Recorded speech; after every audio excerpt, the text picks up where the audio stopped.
Hi everyone. In this video, we discuss about slip test of an alternator. Right? The main objective of this test is to determine XD and XC, XD and XQ, not XC, direct axis reactance and quadrature axis reactance. Right? This test is performed on salient pole synchronous machines. This test is performed on salient pole synchronous machine. Right? So let us discuss about test setup of slip test. So this test requires three-phase AC supply, auto transformer, that is three-phase auto transformer. Another name for this three-phase variac. One more name is there, that is three-phase dimmerstat. One voltmeter, ammeter, and salient pole rotor alternator. Right? So these are the requirements. So let us discuss about the procedure for slip test. So step one is apply reduced voltage. Apply reduced voltage to the stator of an alternator or armature of an alternator with the help of three-phase auto transformer. Here reduced voltage means 20 to 25% of rated voltage.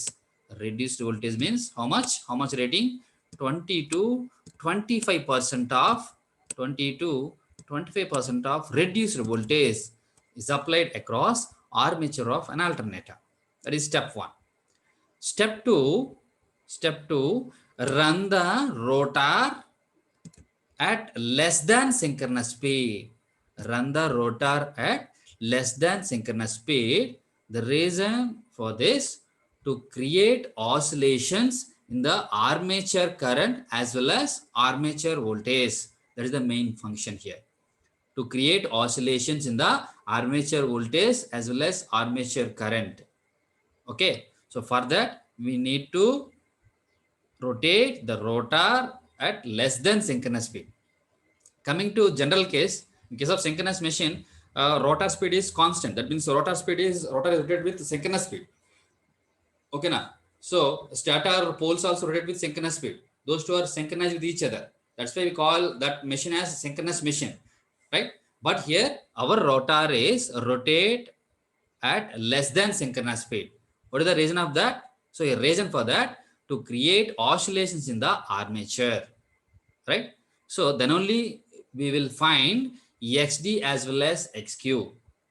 Okay, so that is the procedure. So what is the step number 2 here? Run the rotor at less than synchronous speed. Okay, so now step number 3. What is step number 3? Very simple. Step number 1 is apply reduced voltage across stator of an alternator. Step number 2, run the rotor at less than synchronous speed. Step number 3, note down the voltmeter ammeter readings. Very simple. Step number 3 is note down voltmeter ammeter readings. Okay, so this is the procedure for slip test. So let us discuss about the concept behind the slip test, right? Why we need to create oscillations in the armature, right? That concept we'll discuss now.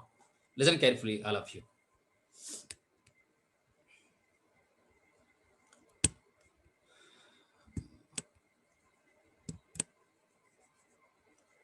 Listen carefully. So very important concept.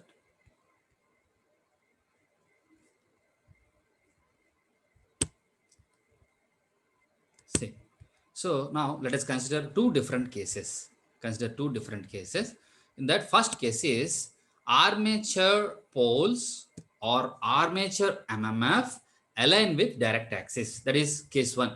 In second case, armature poles align with quadrature axis. What is the first case here? When armature poles align with direct axis. Second case is when armature poles align with quadrature axis. Let us consider case 1. So it is the salient pole rotor alternator. So this is the salient pole rotor alternator. This one is salient pole rotor alternator, right? So this one is direct axis react. There is direct axis. This is direct axis. Okay. And this one is quadrature axis. What is the quadrature axis here? The axis which is perpendicular to direct axis, right? So another name for direct axis, polar axis. And the name for direct axis, polar axis. This is direct axis. This is direct axis, right? So another name for this, polar axis. Another name for quadrature axis, interpolar axis, right? Please remember, please keep these points in your mind. Very important. Let us consider direct axis point. So this is the direct axis. Okay. So along the direct axis, what is the air gap here? Air gap means the gap between stator and rotor. Air gap means the gap between stator and rotor. So along the direct axis, what is the gap between stator and rotor here? As compared to quadrature axis, here gap is minimum. Here air gap is minimum. Here also gap between stator and rotor, air gap is minimum. Okay, here minimum. That means along direct axis, air gap is minimum as compared to quadrature axis. Okay, that's why, right? If air gap is minimum, what about flux here? What about armature flux? Armature flux is maximum, right? I'll explain that concept. So in case of synchronous machine, the magnitude of resultant flux or the magnitude of armature flux is constant. The magnitude of armature flux is constant. Here now we won't consider field flux. The reason is, so here in this test setup, field circuit has open circuited. Field circuit has open circuited. I'll tell you why field circuit has open circuit. I'll tell you a little bit later. Now along direct axis, air gap is minimum. As we know that flux equal to mmf by reluctance. Flux equal to, that is armature, only we consider armature flux. We don't consider field flux. Here there is no field flux. The reason is field circuit is open circuited. Field has open circuited. Field open circuit means there is no excitation. There is no field excitation. That's why there is no field flux. Okay, only armature flux is there, right? So now armature flux equal to mmf by reluctance. Okay, so what is the formula here? mmf formula, n into armature. There is number of turns into current passing through that armature. So n into Ia. Okay, so reluctance is nothing but air gap. Reluctance is nothing but air gap. So as air gap decreases, what about flux here? Flux increases. Okay, flux increases here. So along the direct axis, flux is more. Along the direct axis, flux is more. Now see here. Now, so according to synchronous machine as well as induction machine, according to rotating magnetic field theory, okay, production of rotating magnetic field theory, magnitude of armature flux is always constant. Armature flux is not armature, resultant flux is always constant. Simple. Magnitude of resultant flux is always constant. For example, pi r equal to 1.5 times of pi max, right? So throughout the experiment, we should maintain constant flux.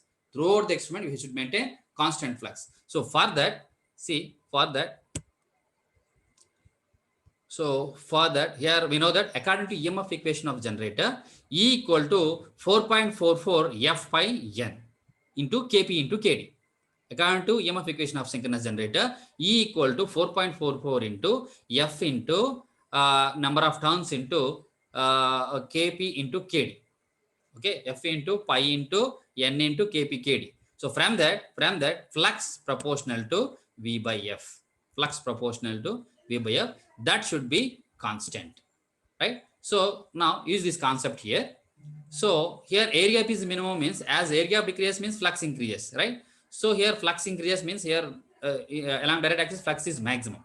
Okay. So here what is the condition here? Flux should be constant throughout the experiment. Flux should be constant. So to maintain constant flux, see here, this is in numerator n into Ia, in denominator air gap. Here air gap is the minimum means what about numerator? Numerator also minimum. Then only we should maintain constant flux. Very simple. Here along the direct axis flux is more, flux is maximum. That means here air gap is minimum means flux is maximum, right? Here air gap is minimum means what about numerator here? Numerator also minimum. Then only we should maintain constant flux, right? That means here current drawn from the supply is minimum. Very, very important. Here armature current, number of turns are fixed. No need to consider that number of turns. So current drawn from the supply is minimum. That means current drawn from supply requirement is minimum to maintain constant flux. In slip test, right? Current drawn from the supply is minimum. Now current drawn from the supply is minimum means now consider a test setup. Okay, you remember this point. Along direct axis, current drawn from the supply is minimum. Okay, please keep this point in your mind. Right, now consider second case. So now see here also same thing. Flux proportional to V by F, that should be constant. Here flux formula is N into Ia by area equal to constant. Now consider quadrature axis. That means armature poles along the quadrature axis, right? So north and south pole, these are armature poles, right? These are rotor poles, field poles. Okay, so north and south pole here. So that means what will happen here? North and south pole means here this thing is along quadrature axis. Okay, So what about air gap here? Air gap is maximum here. Air gap is more as compared to direct axis. As compared to direct axis, this is direct axis. As compared to direct axis, this is D, not Q. This is D. As compared to direct axis, here air gap is more. Air gap is more here. Here also air gap is more. Okay. So air gap more means more air gap means here. What about flux here? Flux is less. Air gap more means flux is less, right? So here, what is the condition here? Throughout the test, we should maintain constant flux. So for maintaining constant flux, what about current here? What about current here? The reason is here air gap is more means to maintain constant flux. So numerator also more. Denominator more means numerator also more, right? So number of turns are fixed here. Then current drawn from the supply is, that is armature current. Current drawn from the supply is maximum. Current drawn from the supply is maximum. That means here along direct axis, current is minimum. Along quadrature axis, current is maximum. Please keep this point in your mind. Okay. Along direct axis, current drawn from supply is minimum. Along quadrature axis, current drawn from supply is maximum. Right. Now let us analyze the armature current as well as terminal voltage.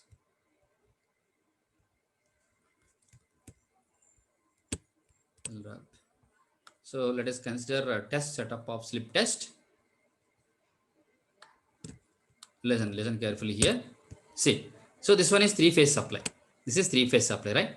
Supply voltage. Here we apply reduced voltage to the stator of an alternator.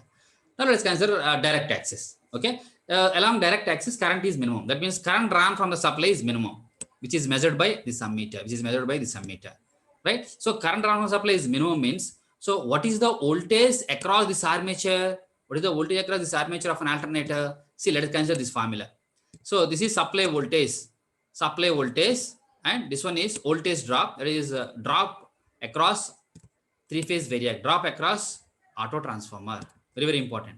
So voltage drop across auto transformer. For example, this voltage drop is I into Z. This voltage drop is I into Z. For example, this voltage drop is I into Z. Z is impedance. Okay, that means here. So along direct axis, what is IA here? Along direct axis, what is IA here? IA is minimum. IA is minimum here along direct axis. Along direct axis, IA is minimum. So what about drop here? Because of that minimum current, here drop also minimum. So here drop minimum means what is the resultant here? What is the resultant voltage? That means across armature of an alternator, V supply minus V drop equal to V. That is here. What about voltage here as compared to quadrature axis? Here voltage is maximum.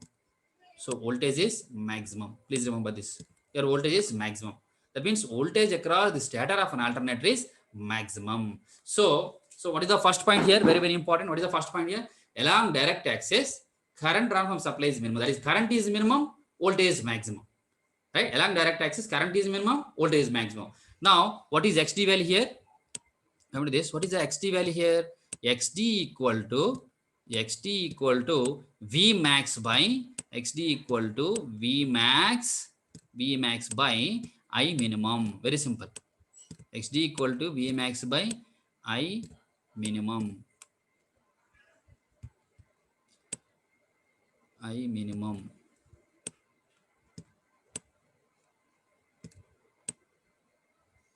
Okay, that is the direct axis reactance. XD equal to V max by I minimum. Now consider quadrature axis. So along quadrature axis, what will happen here? Along quadrature axis, there is this. Right. So along quadrature axis, what is the condition here? Along quadrature axis, current drawn from the supply is maximum. So along quadrature axis, current drawn from supply is maximum. That current is measured by this ammeter. So again, use this concept. So supply voltage minus V drop. What is V drop here? Just now we have discussed I into Z. V drop means I into Z. So what is the current here? Current is maximum. Current drawn supply is maximum along quadrature axis. So that means here this drop is maximum. Right, this voltage drop is maximum. So now what about net voltage here? Resultant voltage, this supply voltage minus high voltage drop. This means this voltage drop is more as compared to direct axis. That means what about current here? Minimum. Current is minimum. So here current is minimum.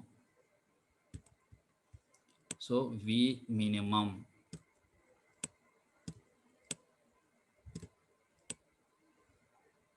right? Here current is minimum. That means here along quadrature axis, voltage is minimum.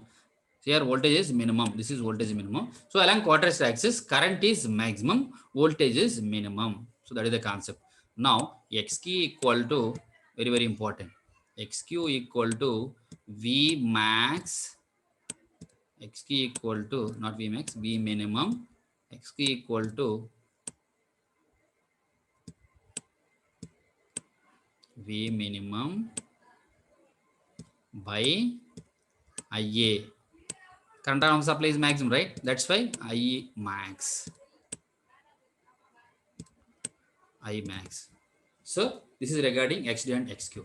That means here, in the beginning of the session, I have told you we need to create oscillations in the armature, right? Then only we calculate XD and XQ value. For example, I have to calculate XD value, V max by I minimum. That means now observe voltmeter and ammeter readings.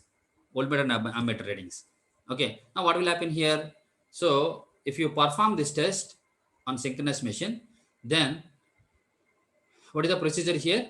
Apply reduced voltage to the stator of alternator and run the rotor at less than synchronous speed. Okay, then note down the voltmeter and ammeter readings.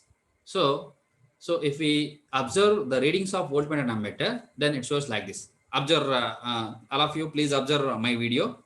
So see, so now I observe ammeter reading. So when I run the rotor at less than synchronous speed, okay, then ammeter shows an ammeter pointer is fluctuating like this. Point is fluctuating like this. So minimum to maximum like this, minimum to maximum. So what is the meaning for that? So here left side this is minimum. So right side means here this is maximum again. So like this. This portion is minimum. This is maximum. This is minimum. So like this. So point is fluctuating. Whenever rotor runs at less than synchronous speed, it is fluctuating. So here this is a minimum value. This one is maximum value. Minimum, maximum. Right? Now for finding XD value, what is the formula? V max by I minimum. Now I consider I minimum, minimum current value. This side current I consider. Right? This is fluctuating. Right? So here if I observe voltmeter reading, then I'll in that also that shows a fluctuating reading. That means point is fluctuating like this. So there according to XD formula, V max by I minimum. What is the maximum voltage? Like this side maximum voltage. Point is fluctuating. So I consider maximum value. Okay, so XD equal V max by I minimum. Coming to XQ, so XQ means V minimum. So here this is minimum value voltage, minimum, this side minimum. So now consider this point, this side value, right? In case of ammeter reading, here we consider maximum current reading, that is maximum value this side. So V minimum means I max, right? That is the meaning of XQ. So if ammeter as well as voltmeter readings are fluctuating, then only we have to calculate XD and XQ values. If there is no fluctuation means what is XD and XQ value? Both are equal. There is no fluctuation means XD equal to XQ. There is no use. That's why we run the rotor at less than synchronous speed, right? And apply reduced voltage to the stator of alternator. I'll explain why we give reduced voltage to the stator of an alternator. I'll explain now.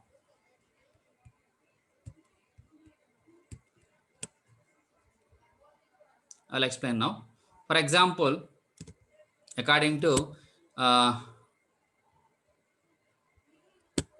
armature current expression, for example, IA equal to, what is the armature current expression in case of synchronous generator from power flow equations? IA equal to, see, IA equal to E minus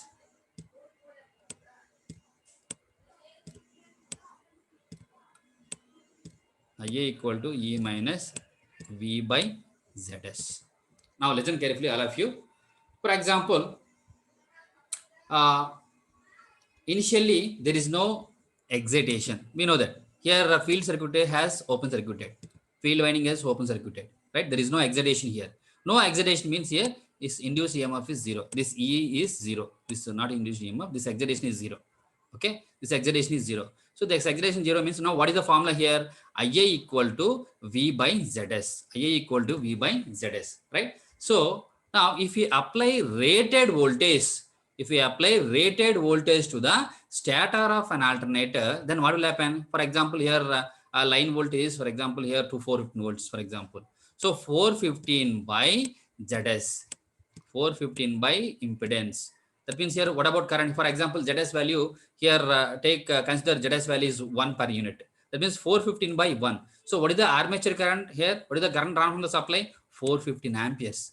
Current drawn from the supply is 415 amperes. So here I equal V by ZS. Voltage value is 415. ZS value is 1. Then 415 by 1. That means armature current drawn from the supply is 415 amperes. That means large current passing through armature winding. So because of that reason, armature winding will be damaged. That's why you give reduced voltage to the stator of an alternator. That means how much, what is the rating of that voltage? 20 to 25% of reduced voltage. That is the meaning, right? So because of that condition, we give reduced voltage to the stator of an alternator. That is very, very important point.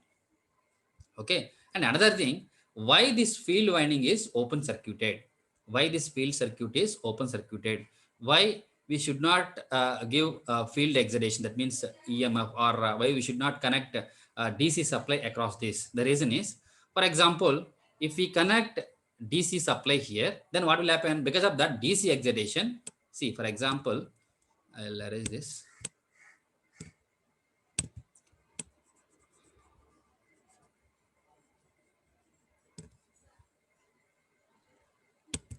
For example, if we connect DC supply here, if we connect DC supply, that means if we give excitation to the field winding, then what will happen here? What will happen here? Because of this supply, because of this excitation, here field poles will form.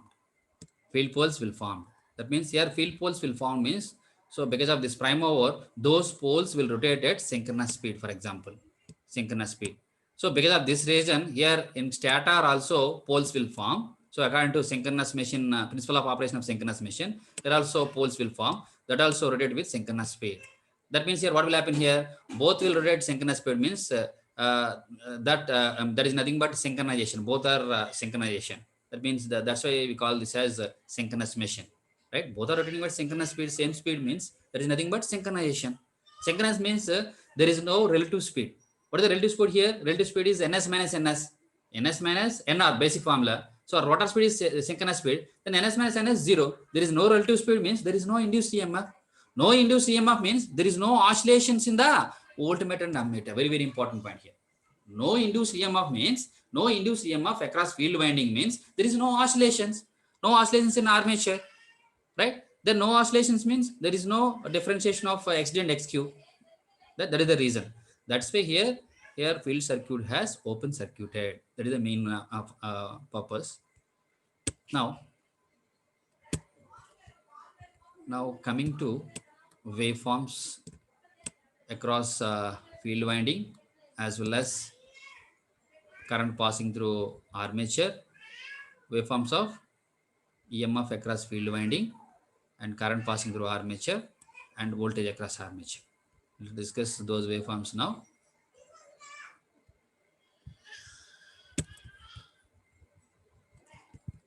Very important concept. See, please remember this concept is very, very important.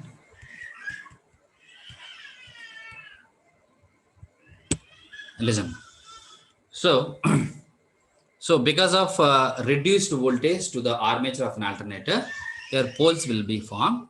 Those poles are north and south. So in stator, poles will form.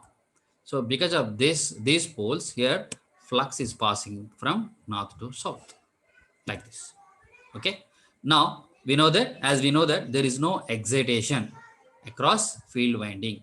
That means there is no excitation means no current passing through field winding. No current passing through field winding means no flux.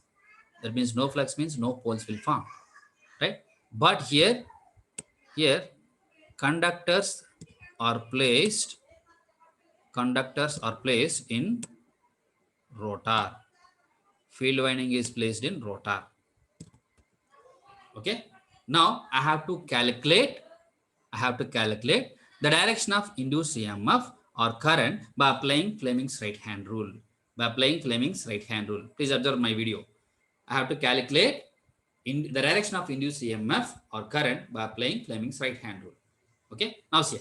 So because of reduced voltage to the alternator, so here field stator poles will form. So because of that poles, because of those poles here, magnetic flux will build up. That flux passing through field winding of alternator.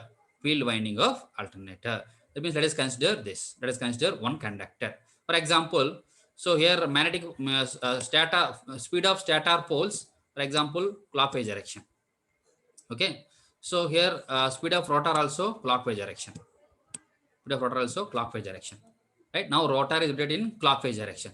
Then what is the motion of the conductor here? What is the motion of the conductor here? Clockwise direction means this also clockwise direction, right? This also clockwise direction. Now draw the tangent.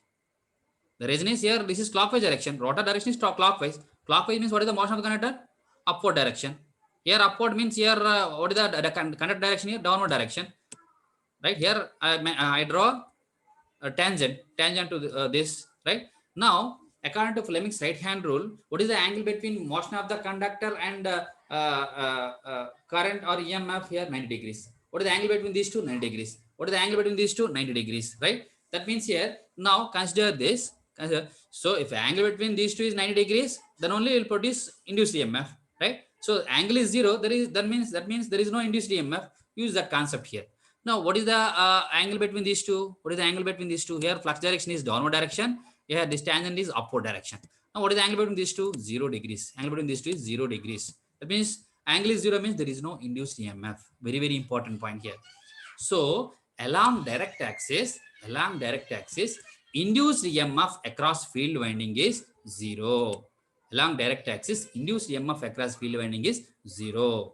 Okay. Now, along quadrature axis, very, very important here. Here, induced EMF across is 0. Along quadrature axis, well, what will happen here? North and south pole, flux direction is like this. Okay, let us consider two conductors. Conductor 1, conductor 2 here. Conductor 1, here conductor 2, for example. Okay. Now, this is the flux direction. So, what is the here? What is the motion of the conductor here?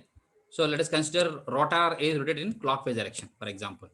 The reason is here stator poles are rotated in clockwise direction. That's why rotor also rotated in clockwise direction.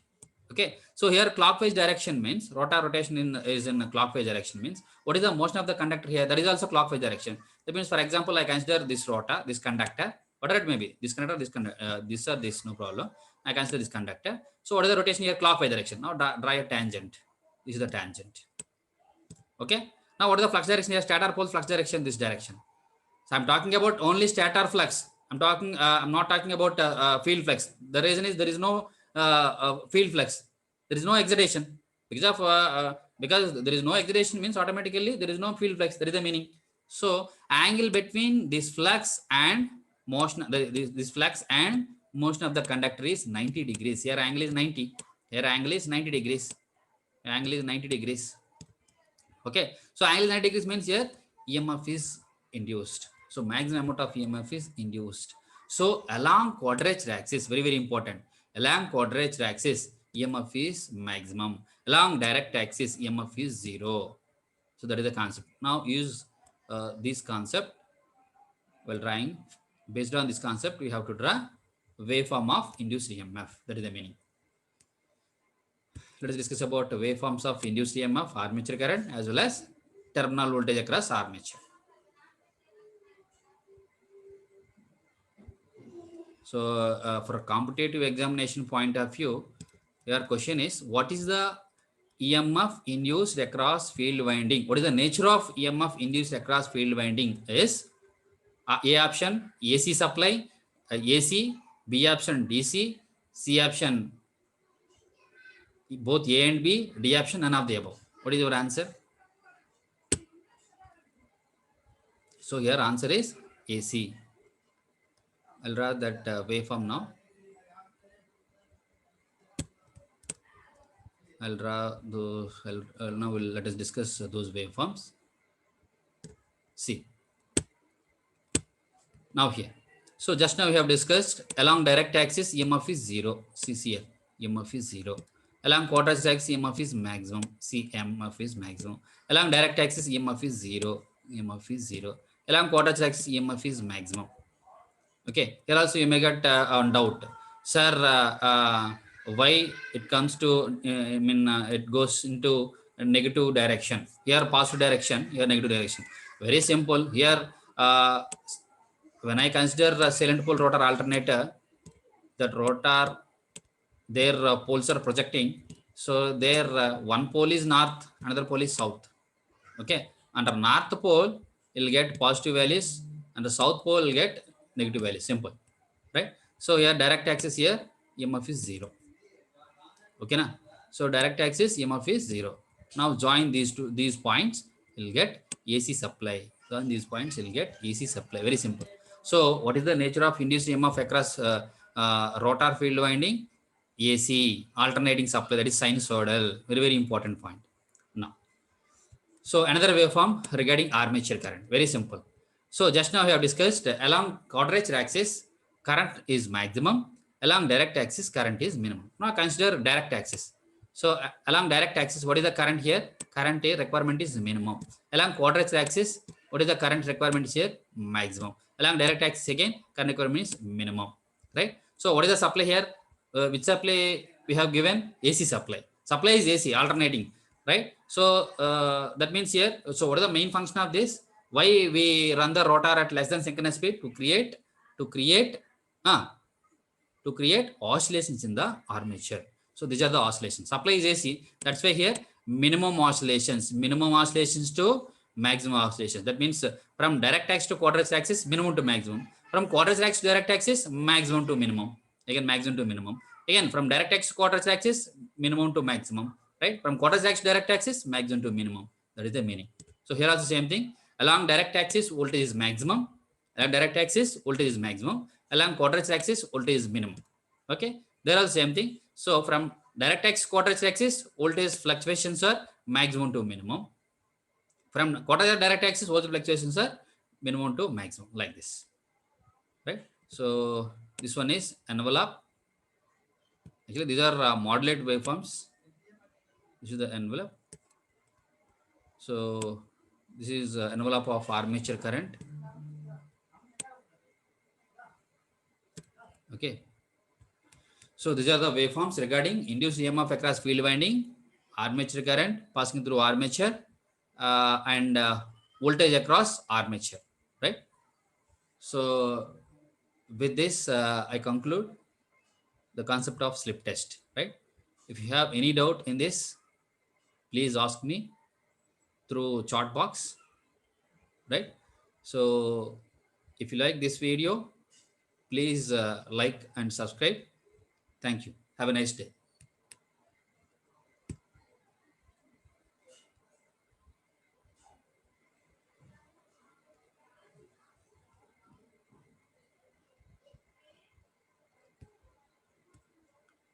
For more videos, please subscribe my channel, my dear friends.